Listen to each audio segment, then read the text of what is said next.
ಕರ್ನಾಟಕ ಪತ್ರಕರ್ತರ ಸಂಘ ಮಾಗಡಿ ಶಾಖೆಯ ಮಾರ್ಗದರ್ಶಿಗಳಾದ ಹಿರಿಯ ಪತ್ರಕರ್ತರಾದ ಕಂಠಪರಶುರವರು ಸಮಾಜ ಸೇವಕ ತಮ್ಮಣ್ಣಗೌಡರವರಿಗೆ ಜನ್ಮದಿನದ ಶುಭಾಶಯಗಳನ್ನು ಕೋರಿ ಸಿಹಿ ತಿನ್ನಿಸುವ ಮೂಲಕ ಸಂತೋಷವನ್ನು ಹಂಚಿಕೊಂಡರು.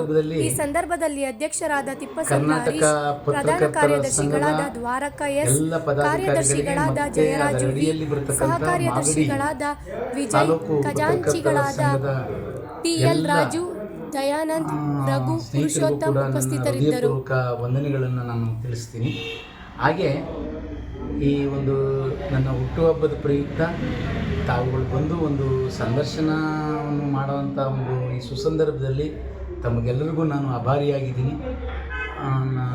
ಅದೇ ಜೊತೆಯಲ್ಲಿ ಈ ಹೊಸ ವರ್ಷ ತಮಗೆಲ್ಲರಿಗೂ ಕೂಡ ಒಂದು ಹೊಸ ಹುರುಪನ್ನು ತಂದುಕೊಡಲಿ, ಎಲ್ಲರಿಗೂ ಭಗವಂತ ಆಯುಷ್ಯು, ಆರೋಗ್ಯ, ಐಶ್ವರ್ಯಗಳನ್ನು ಕೊಟ್ಟು ಕಾಪಾಡಲಿ ಅಂತ ನಾನು ಭಗವಂತನಲ್ಲಿ ಸದಾಕಾಲ ಬೇಡ್ಕೊಳ್ತೀನಿ.